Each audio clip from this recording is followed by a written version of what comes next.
let's move forward today with the later topics of pandas that we have to cover. So in the last session, we have learned about series. Now today we will learn about data frames. Okay.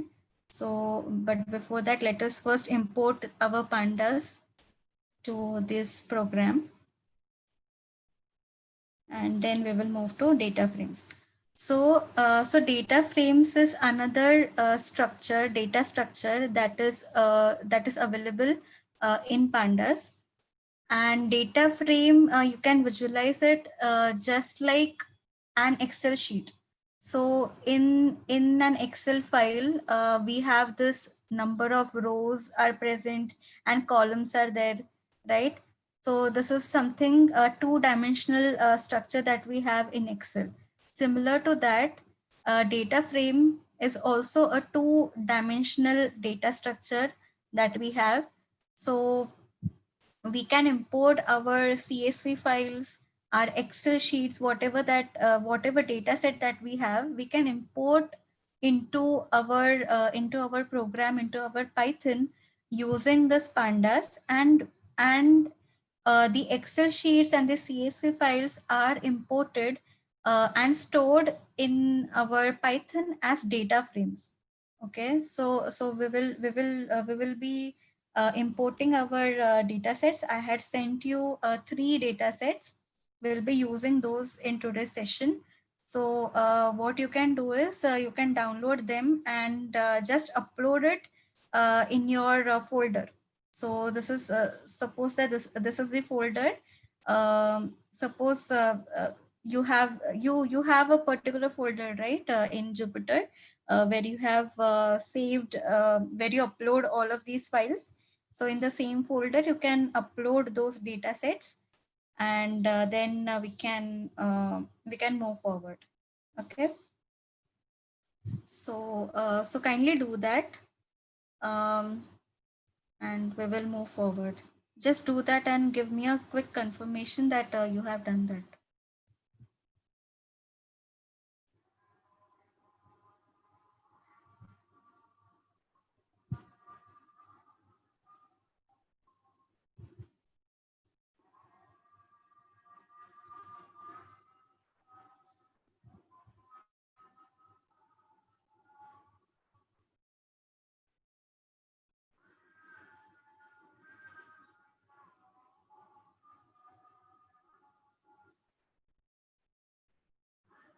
So have you guys uploaded the data set? Can we move forward?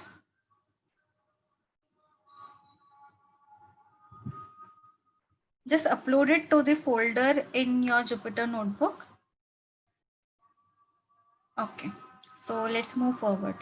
So let us first see how we can create a data frame. Okay, so here I'm using the function pd.dataframe to create a data frame. So here I'm not actually importing any data set directly, but I'm actually creating it using a function. So I'm creating a data frame over here. So as you can see here, inside the data frame, I have written the code for a dictionary, correct? So we have learned that anything which is enclosed inside the curly brackets is actually a dictionary, right? And also we have this key value pairs over here. Okay, so this is the key. Yes is the key, and 50 and 21 are part of one list, correct? And this list is actually the value for this key, for the yes key. Similarly, for no, which is the key, we have this list. Okay, so this is the dictionary that I will be passing inside my pd.dataframe function in order to create my data frame, and I'm going to name that as my_df. So this is the name I'm giving to my data frame. So I'm running this, and I will then print my data frame. So here you can see this is a data frame that I'm getting. So the keys that we had provided are actually the column names over here now. Okay, these are the column names, just like how you would have it in your Excel, right? So in Excel, we have the columns. We can give the names to the columns, and also we have the rows and the row indices, correct? So this is very similar to the Excel file, right? So now let us now see that how can we import our data. So the first file we have is the sample underscore txt. Okay, so we had seen this function also previously while we were studying the topic of file handling. So we had seen this function pd.read underscore csv function is used to import a CSV file into your Python, correct? So here I am just writing my the name of my file inside this function. Why? Because the directory of my data set and my Jupyter notebook are same, right? So I did not give the path to my data set, right? To this file. But if your data set is residing in some other location, let's say if had been my data set located on my desktop, right? So I would provide the path to that file. Okay, so this is the path that I have copied it, and then I will uh, I will provide over here two backslashes, correct? I'm going to use two backslashes in order to import my file. But since I have also uploaded my file to Jupyter Notebook, so I did not do it in this way. I will just write the name and I will run this and execute, and I will import my data set. Okay, so my data set has been imported and it has been saved as a data frame.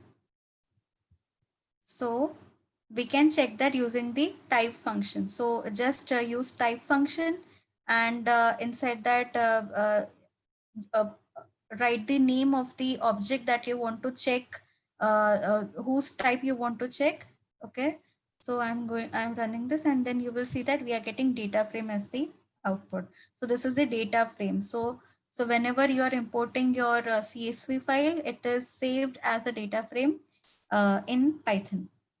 Okay, and you can also run your data frame. So this is the file that we have imported, but there is one problem with this file. Can anybody tell me what is the problem? Kindly use the chat box to tell me what is the problem. This is the output that we are getting, but there is one problem in this data frame. I mean, it has not been imported correctly, but what is the problem?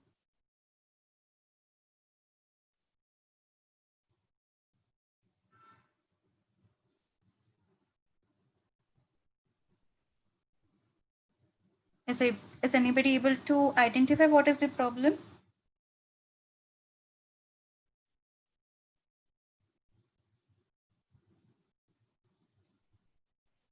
Okay, no problem. I will tell you what is the problem over here. So in this data set, we had no headers, right? So if you open this file, uh, the CSV file, if you open it, you will find that we do not have any headers, and these 257 infant, Python is treating them as headers, but these are not actually header, right? These are also records or the values that is present inside our table. But since there is no header, Python is considering Python over here is considering the first row as our header. So by header, you understand, right? The column names. So Python is understanding that these are actually the column names. but that is not true, right? Since we do not have any header names, or we do not have any column names in this data file. Okay, so in this case, uh, you will use the same function, but here you will use one parameter, that is header is equal to none. Since we do not have any header over here, by default, Python will consider the first row as the header. But since here we do not have the header, we will specify it over here that header is equal to none. And then we will run this and see. Now our data has been imported correctly. Okay, and since we do not have any names for the columns, it is giving name by its own, like 0 1 2 3. Okay, so this is actually the same function. We are just um, exploring its parameters, right? So what all arguments and parameters that we can pass. Now the next function inside pandas is the read table. Okay, so it works in a similar way like that of read underscore CSV, but here the file need not be need not be only CSV. Even if you have some file which is separated by let's say a tab separated, which is a TSV file, or you have some file which is separated by some other separator character, right? So you can use this function, that is a read underscore table function, and then in the similar fashion you can give the name or the address to your CSV. And here then you have to specify, but what is the separator. Okay, you have to declare what is the separator in that file. So if it is tab separated, then you should specify that okay, the tab is what is separating my data. So here since it is our CSV, which is a comma separated file, right? CSV stands for comma separated file. So you will see that these files are separated by commas. Okay, so this is the comma separated file. So I should specify over here that the separator is comma. Okay, and it will work in the same fashion. Okay, so we will get the same output, right? Now, sometimes based on your requirement, you would have to, let's say, import only some specific number of rows. Okay. So let's say from this 3 rows, I want to import just the first 2 rows. Okay. So that I can do by using this argument, that is n rows, that is number of rows. So when I specify over here number of rows, you will see that only 2 rows will be imported. Okay, from my file, only 2 rows will be imported. So this is also one option that we get, that is one parameter using which we can import only the required number of rows that we want to use. Okay, similarly, you can also use this use calls parameter in order to import only those columns which you wish to import. Okay, so let's say I want to import the first 2 columns. So I will specify it as a list to this parameter, that is 0 and 1. So I want the column 0 and column 1 to be imported. I want only those 2 columns to be imported. Okay, so run this and you will see that only 2 columns are now imported, right? So all the rows of these 2 columns are imported. So um, this is the function that we use to import our CSV files. Similarly, you can use, if you have Excel sheet that you want to import. Okay, so instead of the read underscore CSV function, you will use a read underscore Excel function. right? Everything will remain the same. Only this read underscore Excel is the function that you will be using if you have the Excel file that you want to import, right? And then once you have done your operations and your modeling, you have got the results, which is stored in the form of data frame, then you can also export your data frame. Okay, you can export a data frame out of the Python and save it as a CSV file or an Excel file. So that you can do by using this to underscore CSV function. Okay. So now this, now we have this text underscore df. We have this data frame, right? This is our data frame. And now we want to export our data frame as a CSV. Okay, so I will inside this function I will write the name of that of the file that I want to uh, uh, of the CSV file that I want. Okay, so I will give the name to that file. Okay, and I will run this, and when you run this you will see that a file named first underscore df will be created in your same directory. Okay, so wherever you have, in whichever folder you have your this notebook saved, in the same directory, you will have this CSV file also saved. So you can run this and you can check it, right? And also if you want to have a different location for this file, right? You can again specify the path to that in the similar way which we have seen over here, right?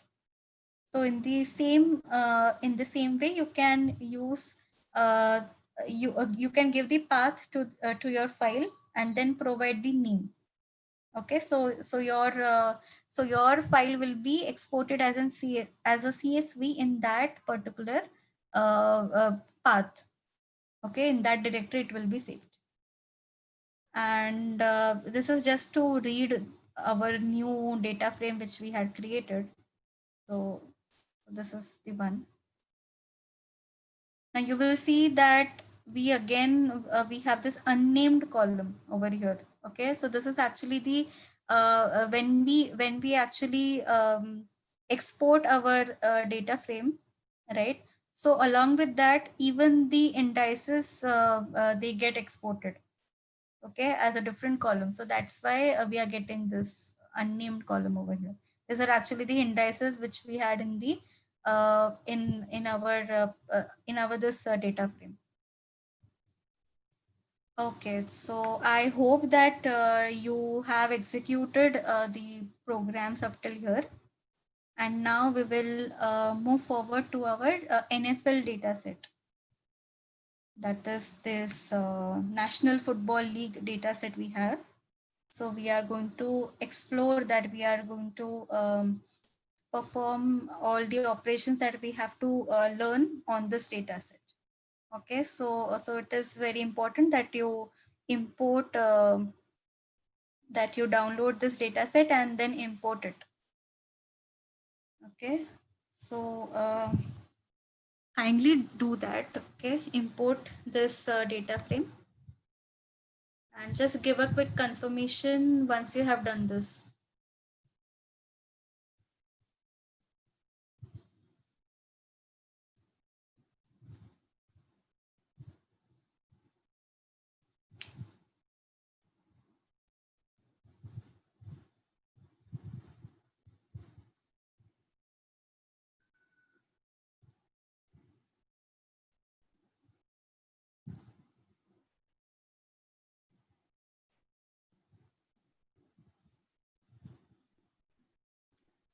Are you guys done?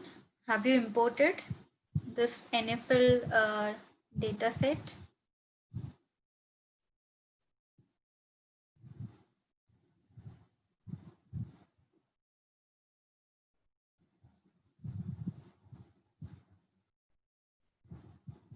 Can I get a confirmation, please?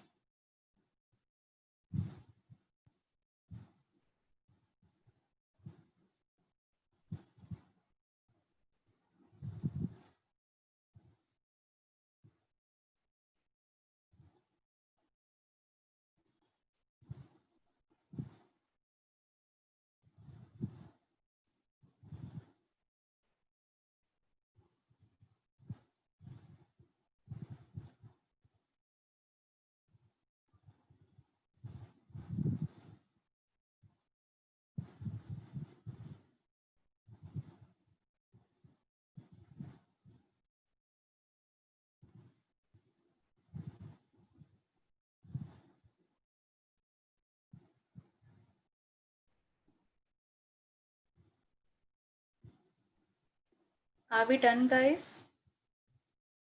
Have you imported the data set?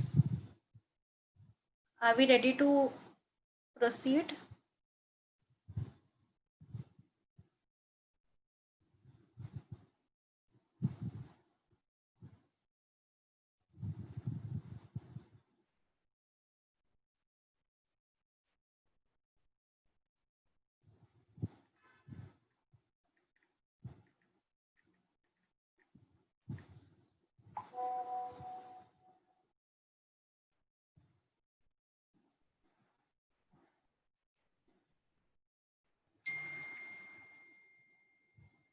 Okay, so let us proceed.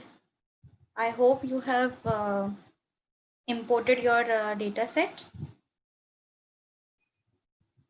Okay, so let us proceed.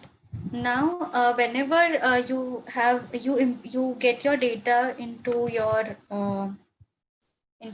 Python, there are, I won't say that um, those are the thumb rules. I won't say that, but those are very recommended steps that you should do. So the first one is to get a generic information about a data frame. So that you can do that by using this info function. Okay. So when you run this, you will see that you get so much information about your data frame. So the first one, so the first thing is that you get all of the columns that are present in your you get all of the columns that are present in your data frame, okay, in your data set. So these all are the columns that are present in our data set, right? Then you also come to know that how many total entries are present. Okay, so here you can see that it gives me 32 entries. Okay, so this means that I have total 32 rows. Okay, then you can also get the number of non-null count for each of the column. By non-null, we mean that how many so null values are something that that uh, any values, let's say, or those could be missing values, right? So for example, if in my rank column, if there are only 28 values are present and two values are missing, so it will show me over here that okay, 28 non-null values are present. So with this, you can, when you compare the number of total number of rows and the number of non-null count for each of this column, you can come to know that how many that whether any column has has missing values or not, whether there are whether some values are missing in a particular column or not. Guys, just a second. I'll be just back in a few seconds. Okay.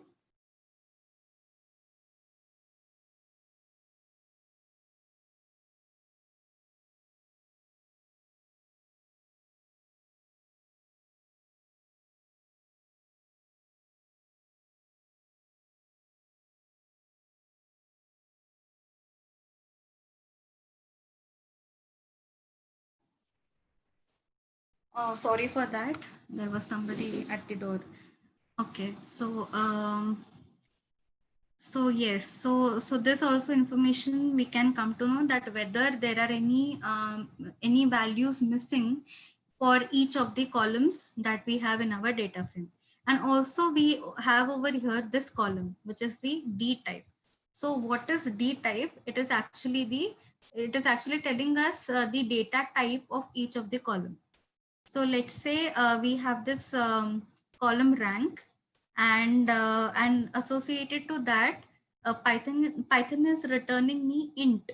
So that means that Python is considering my rank column of the data type int. Okay. Similarly, we have float and we have object. Now what is meant by object? So object data type is actually the object data type is actually the categorical data that we have, right? So, so whenever you find object, those are the categorical variables. So what is meant by categorical variables? So let's say over here, we have this one as the column, right? So let me just go to my, okay. So here you can see in my one column over here. Okay, this is the one column. You can see here we do not have numeric data, but we have the text data, right? So these are actually the categories that we could have, or even this column zone. You can see we have the non-numeric data present over here, and we let's say we have four zones over here. Okay, so these are the categories that are present in my zone column, right? So NFC East, NFC North. So these are the categories that I have. Okay, so is this clear with you? What is categorical data? Is it clear? Are you able to understand what is categorical data? Do you have any doubts till this point of time? You can please use the chat box to convey that.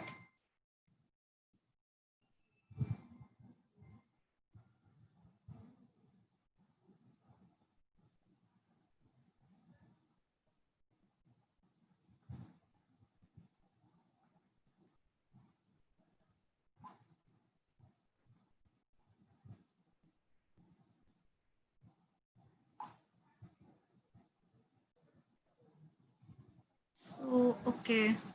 So, okay, no doubts. Are you clear, right? So categorical data is non-numeric data, and we have classes or categories that we in which we can actually segregate our data or divide our data. Okay, so such classes are present in such columns, and for that and for those columns we have the data type as object. Okay, so this is one thing that you can do, df.info, to get generic information about our data frame. Then you can use the df.describe function. Okay, so run this and tell me what is this describe function telling us. Okay, so it is also evident over here. So these are the values that that the describe function is giving me. It gives me about the general statistics. It gives me values of statistics. Okay, so you can see that we have the count, we have mean for all the numeric columns that we have in our data frame, right? So it automatically does not include the object data type, which is a non-numeric data. It will not include that, but it will give you all of these statistics for the numeric data columns. Okay, so it gives you mean.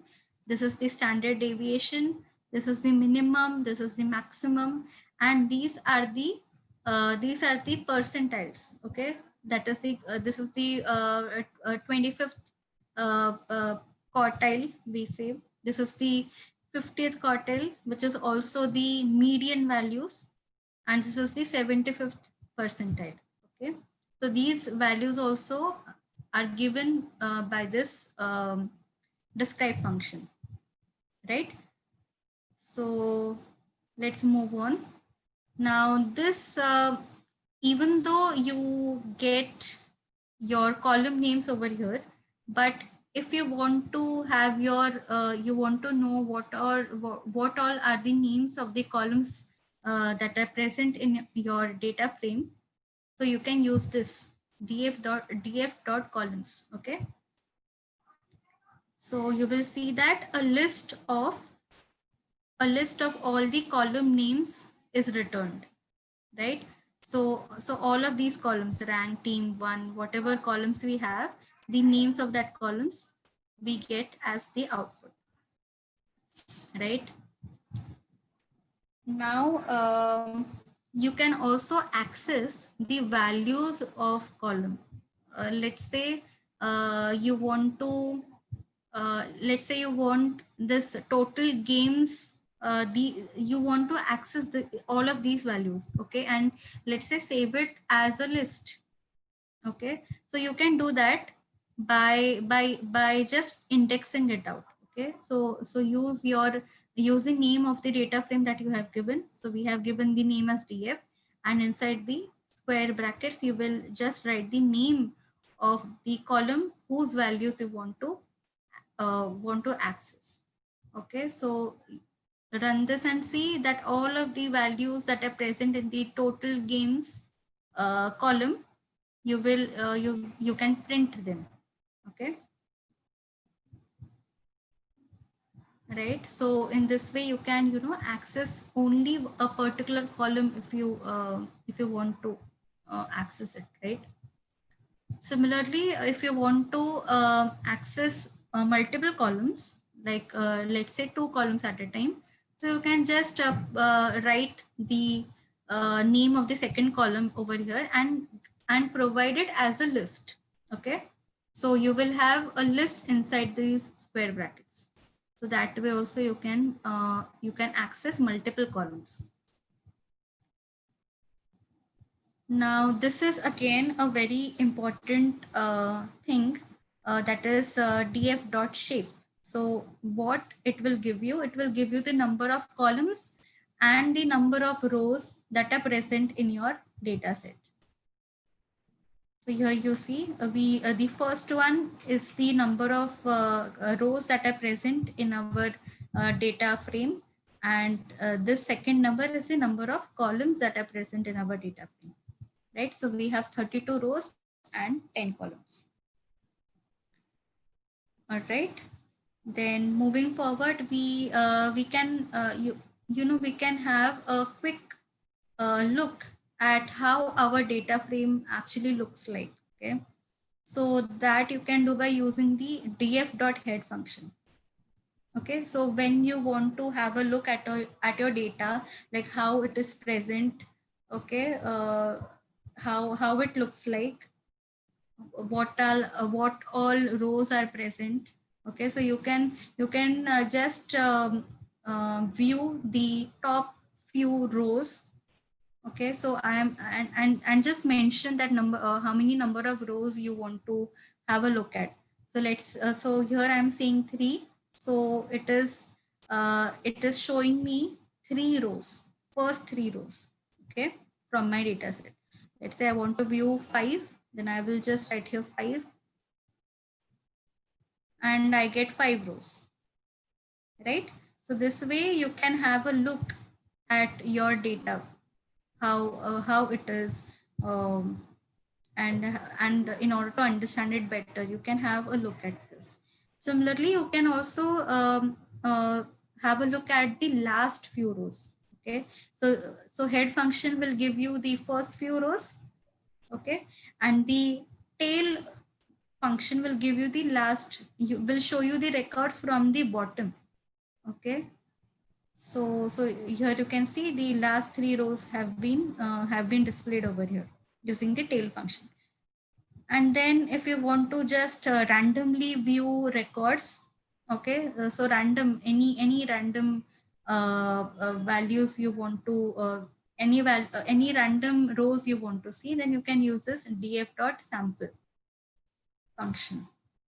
So here you can see it has randomly picked any 3 rows out of my data frame, and it is showing me. Okay, so these are some basic steps that we always do whenever we are starting with a data frame. Okay, whenever we are starting with a data set. So these are some recommended steps that we do in order to understand our data better. Okay, And you can also get the maximum, minimum, and the mean, variance, standard deviation values for a particular column also. So we have seen that our function, describe function, was able to give all of these values for all of the columns, right? But these, by using these function, mean, min, max, you can get the maximum or whatever value that you want to have for a particular column also. So here you can see I want to find out the maximum value that is present in my lost column. So this is my column over here, lost, right? And I want to know what is the maximum column, sorry, the maximum value that is present in my lost column. So what I will do, I will first access the values of my column. So that we had seen that we do by using this square brackets, and inside that we will write the name of our column, right? We will index that out first and then use this function dot max in order to find out what is the maximum value that is present inside that column, right? So here we see 749 is the maximum value that we have in this column. Similarly, you can find the minimum, you can find the mean, you can also find the variation, okay, and the standard deviation. You can find values for all of these values by using these functions, right? Now sometimes it may so happen um, that Python might consider the data types, right? We had seen over here in our df.info that Python understands itself what is the data type of your data columns, right? It understands it by itself. But sometimes Python can consider the data type of a particular column wrongly. It may not be able to understand it correctly, right? Let's say that you have one column which is the customer ID. Okay. Now Python might consider it being it as numeric or as integer data type. Okay, but actually the customer ID is actually a category kind of a thing, right? Because it is used to it is distinct, right? So in this way, Python can make a mistake over here, and for that we have to rectify this. Okay, so we can change the data type of the columns, right? So we can do very simply as this, that I'm saying that I am creating a new column. Okay, so whenever you want to create a new column, just write that column name. Okay, so whatever name you have to give for a new column. Okay, so here you're creating a new column actually. Okay, so whatever name you have to give, let's say I'm giving over here PCT, C is capital over here. Okay, just observe, C is capital over here. So this is a new name of a new column that I'm giving. Okay, so just write the name and then assign it whatever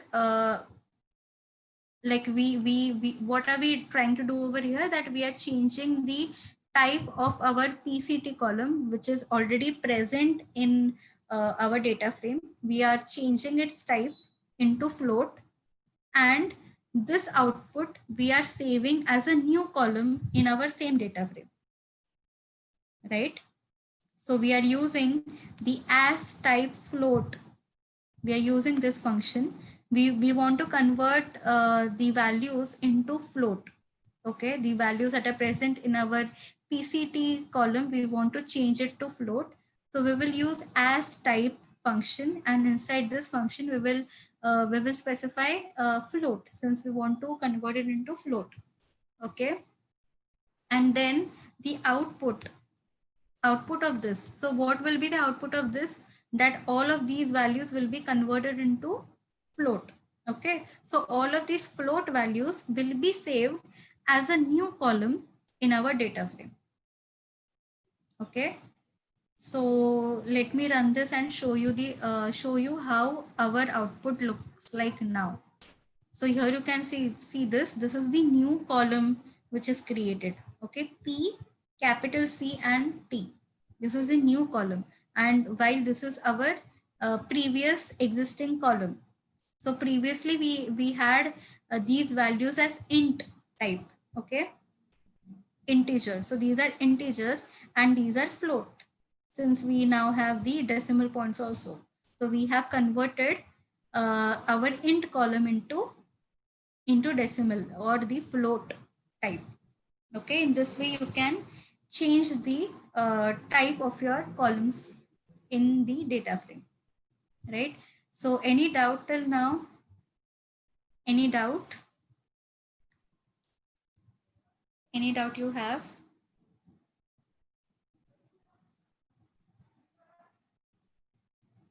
No doubt. Okay, so let's move forward.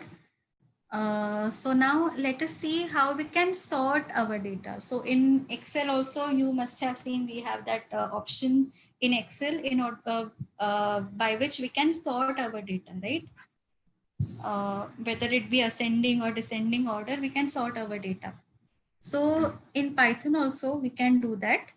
So we do that by using the sort underscore values function. So this is the function which we will be using to sort our data. And now on what basis you want to sort, right? So what is the basis on which you want to sort your data? So that you specify inside this function as by is equal to total games. Let's say I want to sort my data based on my total games, right? So I will specify it inside this function, and let us run this and see. This is our data frame, and now you will see that, see, look at this, the total games you will see are arranged in a ascending order now. See, 19, 20, 19, 21, 25, 30, 32. So we have sorted our data based on the total games, right? So now let's see. Now this was actually previously at the second index position, right? Over here you can see it. Okay, but now it has shifted to 1. Why? Because we have now sorted our data based on this, based on total games, right? So this is how you can sort your data, right?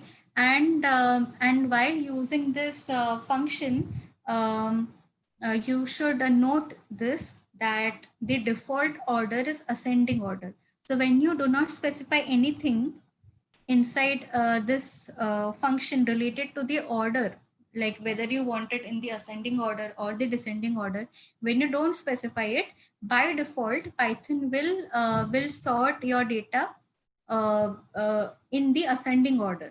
Okay, but when you specify over here that ascending is equal to false, then it will sort your data based in the descending order, right? You're specifying over here ascending is equal to false. Okay, it means that you want your data to be sorted in the descending order. Okay, so run this and you will see now that we have sorted our data in the descending order based on the lost column, right? So 749 is the highest value. We had seen this earlier also. So here you can see the descending order, right? So this was all about the sorting function. Now you can also get the unique values which are present in your data column, right? So we had talked about this zone column. So zone column is actually the object data type. So object data type means that it is categorical in nature. It has categories and not the numeric values, right? So you can, so let's say that we want to know how many number of unique values are present, or in other words, how many number of categories are present in that particular categorical data column, right? So you can use this n unique function. Okay, so this tells me that 8 such categories are present. So NFC South, NFC West, AFC North. So all of these are the categories, and I'm trying to find the unique values, right? So it is telling me that 8 such unique values are present. Now you will ask, okay, then what are these 8 unique values? So that you can find out by using this value underscore counts function.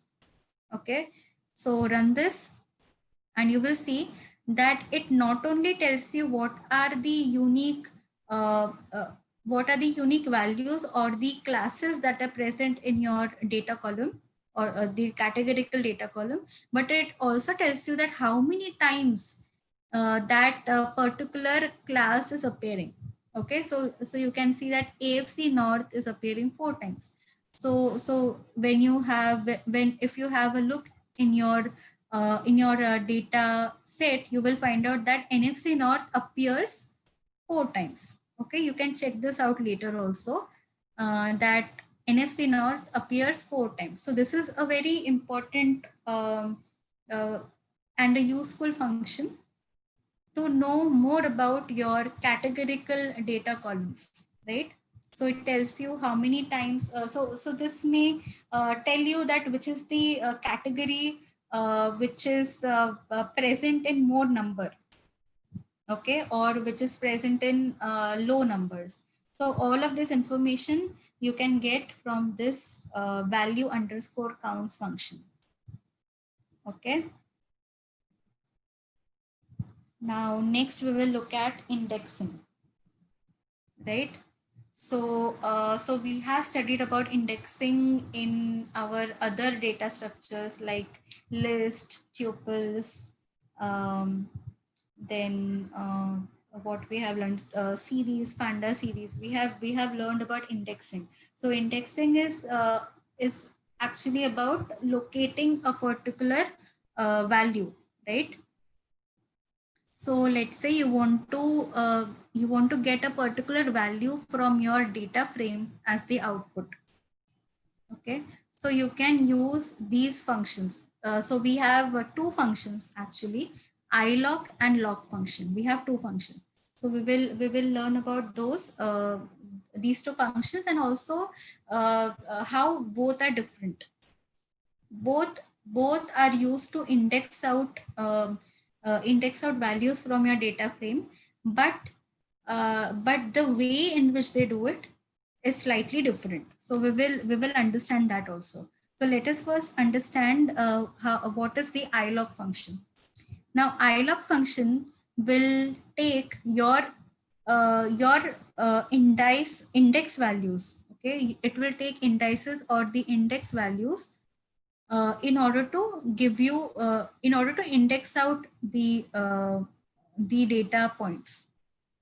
So let's say that I want to index out my fifth column, sorry, my fifth row. Okay, so let me just show you over here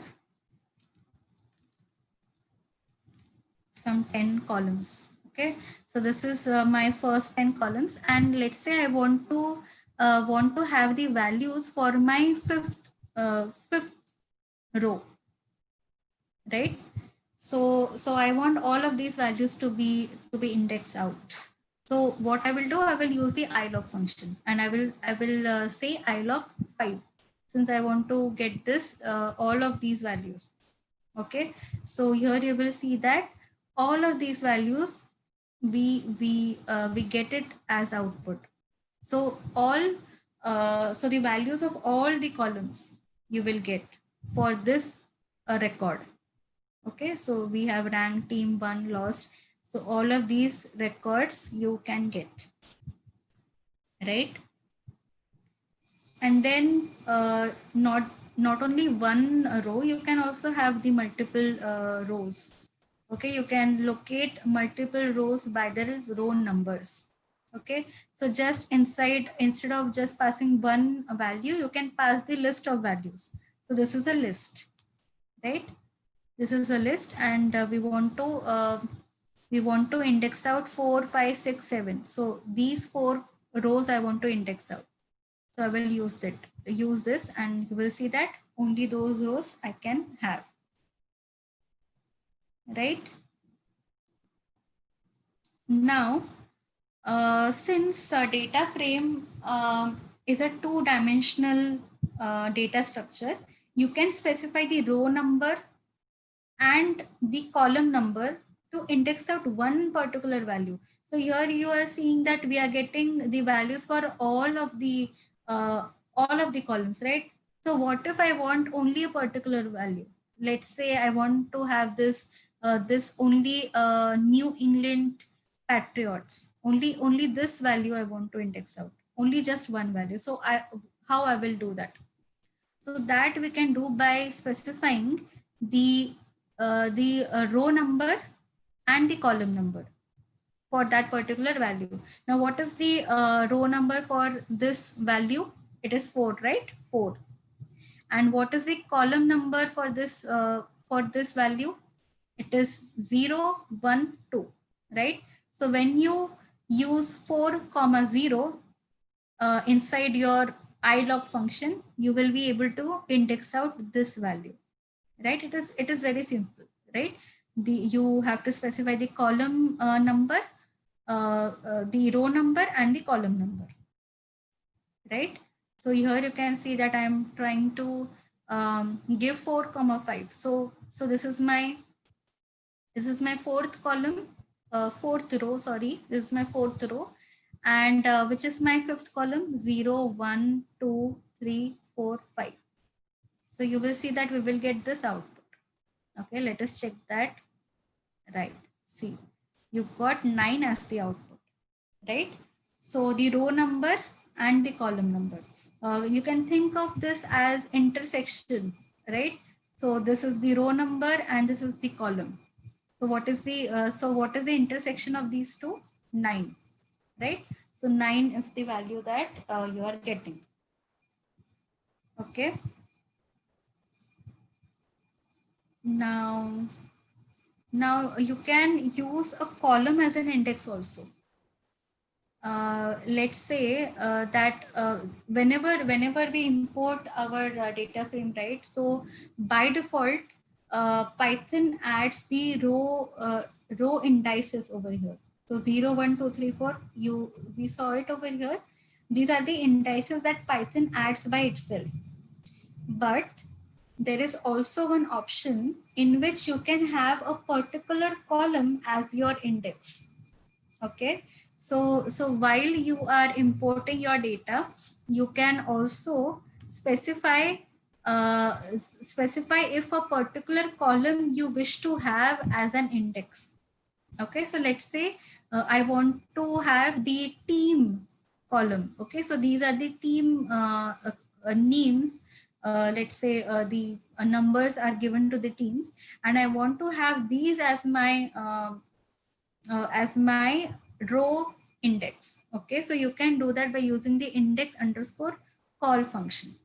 Okay, and see, now here you can see this now become my index. Okay, so team 1, 2, 3, 4, 5, these are my index now, right? And then again we can use the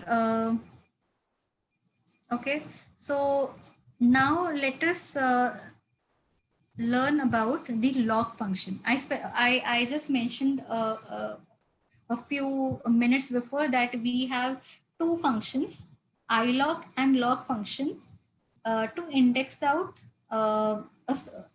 values from our data frame.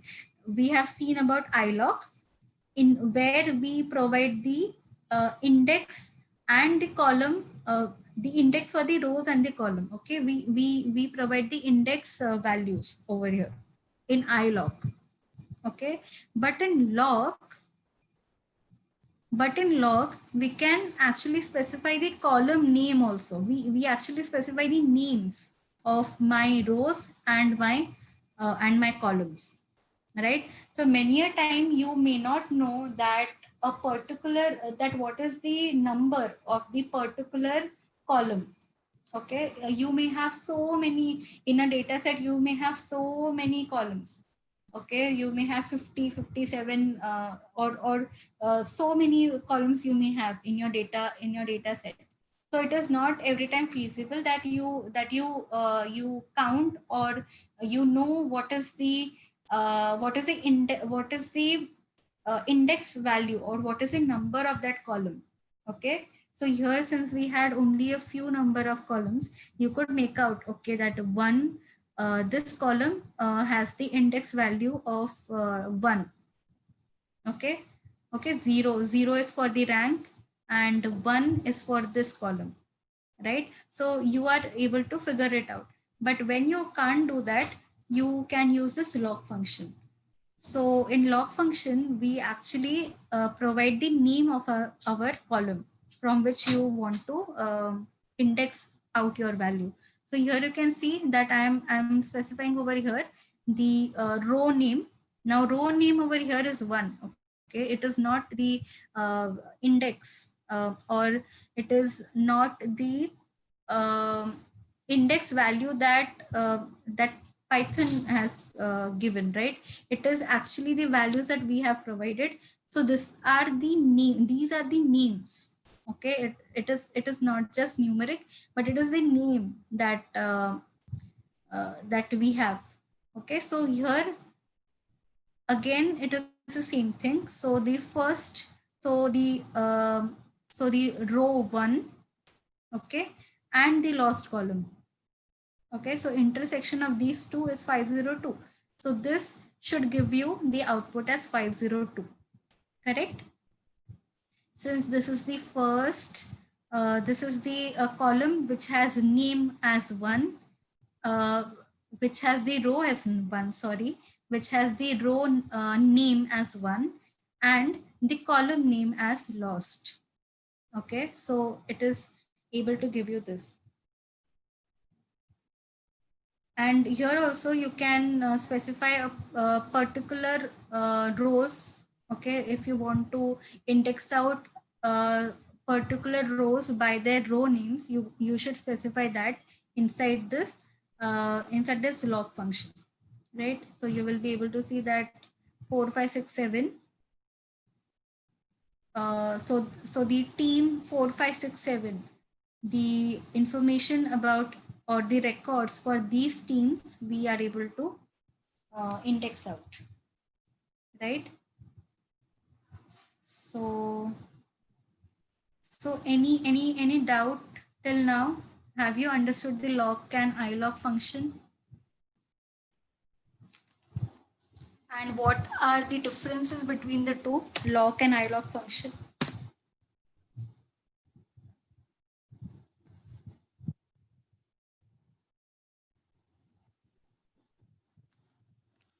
Can you please confirm, or if you have any doubt, you can ask in the chat box. Have you understood the ilog and log function? Ilog function is used to index out the values based when we provide the index values. Okay, so you can remember it as ilog, since I stands for index. Okay, you can remember it like this. So I stands for index. So ilog is used for indexing out the values values when we provide the index values. Okay, so the row index and the column index we have to provide in ilog. But in log function, okay, in log function we can locate, or we can index out the values based on the names of the rows and columns. All right, so I see no questions, so let us move forward. Now we have seen this also, that we can create a new column. Okay, so so just a few time ago, we a few minutes ago we had seen this, that we can create a new column by just specifying the column name that you want to have for the new column, and then assigning some value. Now here I want to give the location for all of my records as Mumbai. Okay, so what I will do, I will just how we index out, right? Just how we access the values of a particular column. In the similar way, first I will write this. Okay, so this location is a new column. So I will do that, and I will assign Mumbai to it. Okay, just run this and see a new column is created over here, right? A new column is created and it will have just one value, Mumbai. Why? Because I have specified it so. Okay, so all the values in that column will be Mumbai, right? And you can also change using this log function. Not only can you index out or get a particular value from a data set, but you also can change the values, right? So let's say that I want to change this value, this particular value. Okay, so I do not want Mumbai over here, I want Delhi over here. Okay, so what I will do, I will use a log function or the ilog function. So here I'm let's say I'm using the log function. I will give the I will give the row and the column names. Okay, so here I have two. You can see over here I have two as my column, as my row. Okay, and column I have location. Okay, so I will specify that and just assign it the new value that I want to add over there. So let's say I want to add Delhi over there. So here you will see that value has changed. So here we have Delhi, right? So in this way you can modify the values Aditi, in your yes ma'am. I just have a doubt. Yeah. Here, if we use ilog function, Hmm. instead of putting location, should we give the column number 2 Yeah. comma 10? Yes. Okay. So for the same question, now what is the number or what is the index number for this location? It is 0, 1, 2, 3, 4, 5, 6, 7, 8, 9, 10, 11, right? So we should give over here 11. Okay. And we will run this and it will do the same thing,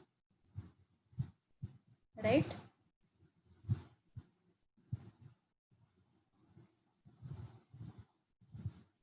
Okay. Now we can also delete the columns. Okay. Is there any chat? Okay. So we can also delete columns. So let's say I do not want this column anymore. So I will use this del keyword and then specify the column that I want to delete, right? So if you would have noticed, we are using the same syntax over here, right? Whether we want to change it or we want to uh, delete it, we are using the same syntax. That is the name of our data frame. Then we have the square brackets and inside that the column name. Okay. So I am running this and I will print my data frame, and you will see that this location column has been deleted, right? And now if you want to delete multiple columns, okay, more than one columns you want to delete, You can do that by using this drop function. Okay, so df.drop function will let you to delete multiple columns. Let's say I do not want my won and lost column in my data frame. So I will specify those inside, I will specify those as a list. Okay, this is a list. So I will specify those as a list inside my drop function, and I will specify something called as access is equal to 1. So for now, remember that whenever we are specifying access as 1, it is for columns, right? So access is equal to 1 means for columns. So this drop function you can also use for deleting your rows. Okay, so there we will be looking at it some time later from now. But when you just remember for now that whenever you want to delete or whenever you want to drop the columns, you will use access is equal to 1. And whenever you want to delete your rows, you will use access is equal to 0. There are only two values for access, 1 and 0. 1 is for columns and 0 is for rows. Okay. And now you will see that one and lost column have been deleted, right? Now here I was talking about removing or deleting my rows. So I will use the same function, drop function, but here I will now use access is equal to 0. Okay. Now you could have deleted even your columns with help of the index number for that column, right? So how will Python know that whether you're trying to delete your column or you're trying to delete your rows? Okay, so that is identified by using this access. So whenever you specify access as 0, Python will understand that you want to delete your rows. Okay, and when you specify access as 1, Python will understand that you are trying to delete your column, right? So here I'm trying to delete my row, which is at the index position 2. So that's why I have specified over here 2, right? So you will see that the second row has been deleted. And when you have to delete multiple rows using the index, you can use this df.index function. Okay, so what are you trying to do over here is that you are specifying the indices that you want to delete. So let's say I want to delete 1 and 3. I will specify it over here inside this drop function, and you will see that actually 1 and 3 are 1 and 2 are deleted. Okay, so again the upper index is not considered, right? So 1 and 2 should have been deleted over here, but since 2 we have already deleted, so eventually you are seeing that only 1 has been deleted, right? So yeah, so whenever you want to delete delete range, okay, you want to delete like you want to delete your rows based on a range that you are providing. Okay, so 1 to 3, let's say. So it is going to delete your rows from 1 to 2. Okay, only till 2.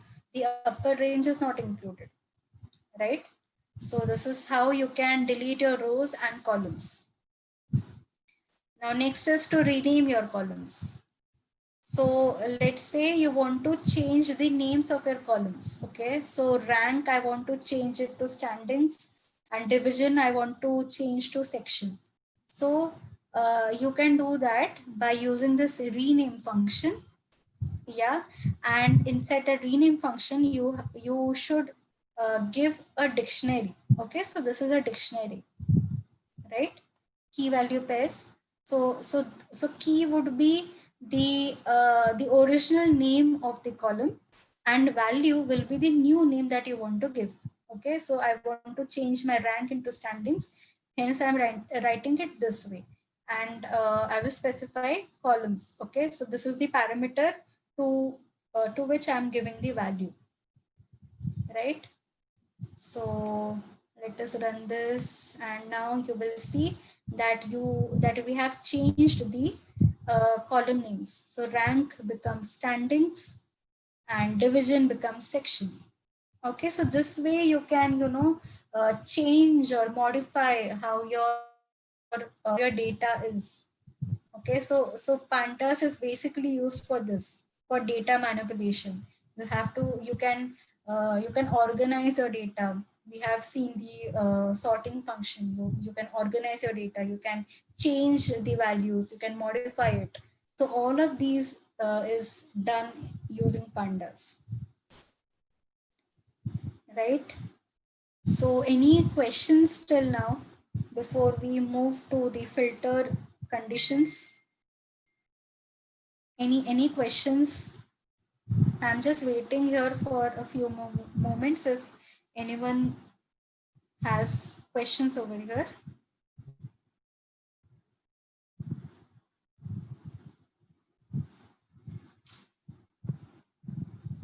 No questions. Anybody else? Did you understand everything? Have you got any doubts? I know in the beginning you must be feeling that, oh my God, so many things in a day. But yeah, uh, when you practice it, when you apply it on some um, some data set by yourself, you will get used to it. You will remember it then.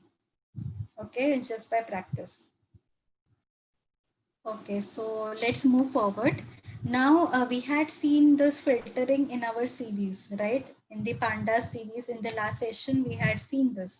So in the similar way, we can also filter out um, our data frame. Okay, so this is, let me just again import my data frame, because we have changed so many things in the previous section. So I'm importing it again, and this is my data frame. And now let's say I want to filter my data frame based on one condition. Let's say I want to filter out those records or those rows for which the lost number of matches are greater than 600. Okay, so from my data frame, I want to know what all records are present for which the values in the lost column is greater than 600, right? So what I will do, I will again, this is again one kind of indexing, right? So we had seen previously that we use this square brackets to index out. Okay, just only difference over here would be that we will provide the condition, okay, inside our square brackets. Okay, so this is the condition. What is the condition? That my lost values, okay, so the values inside my lost function should be greater than 600, right? We had seen this. How do we access the values of a particular column? We do it by this df and the square brackets and the name of that column. Okay, we access the values of a particular column using this, right? We are using that, and we are specifying the condition that for these values we are checking if these are greater than 600. Okay, so this forms the part of our condition.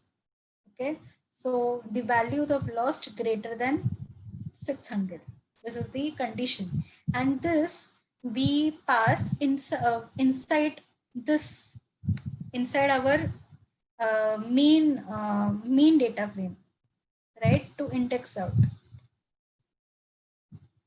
Okay, so run this and see that you will get only those records for which the values of lost matches are greater than 600. Okay.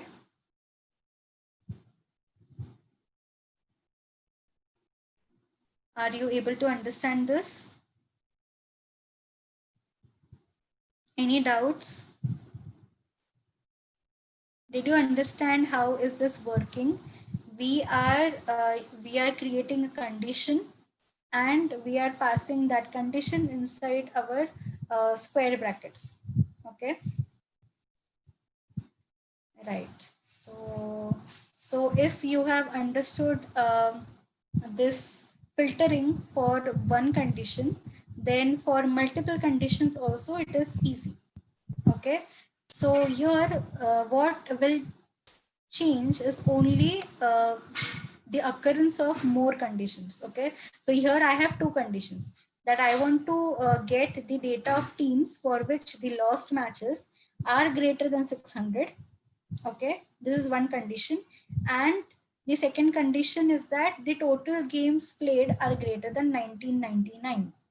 Okay, so these are two conditions, and these are separated by the OR function over here. Okay, OR operator. So we are going to use the OR operator here. That is, we want to get the records. Okay, records from our data, which for which either this condition is true or this condition is true, right? So we are specifying our two conditions separated by this OR operator. This is my OR operator.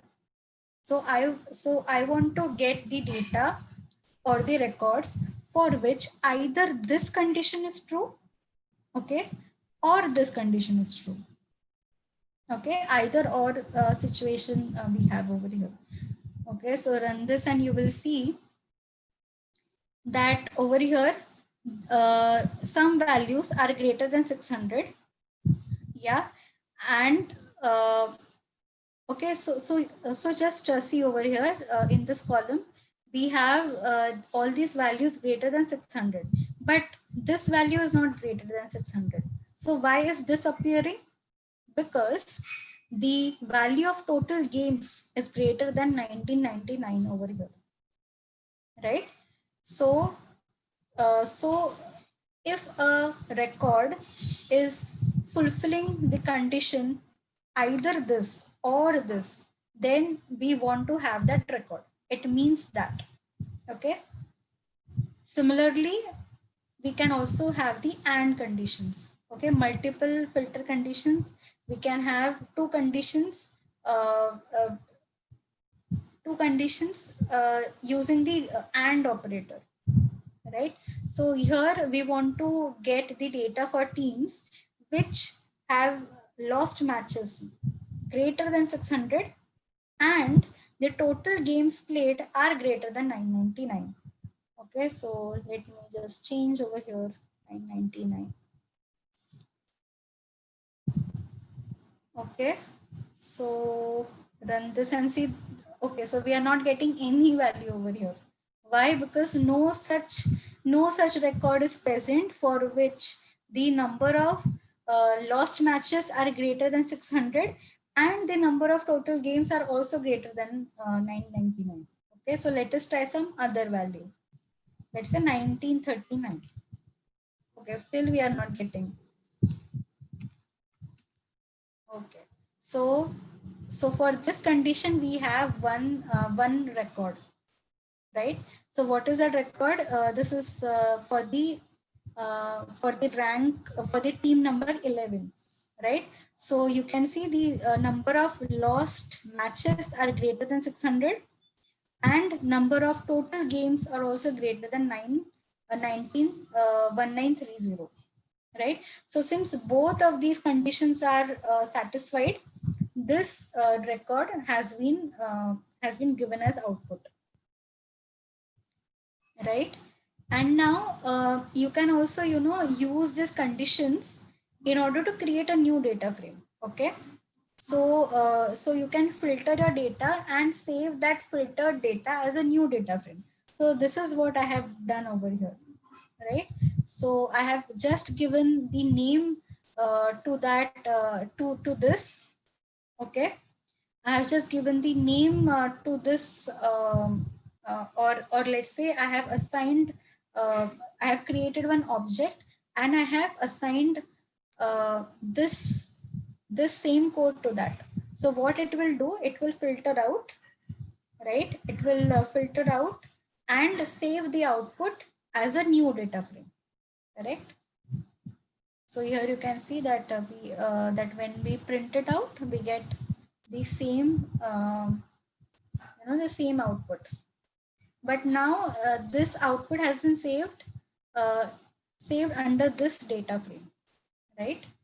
So you can, many a times in our modeling, we would have to do this, right? So based on some condition, we would have to,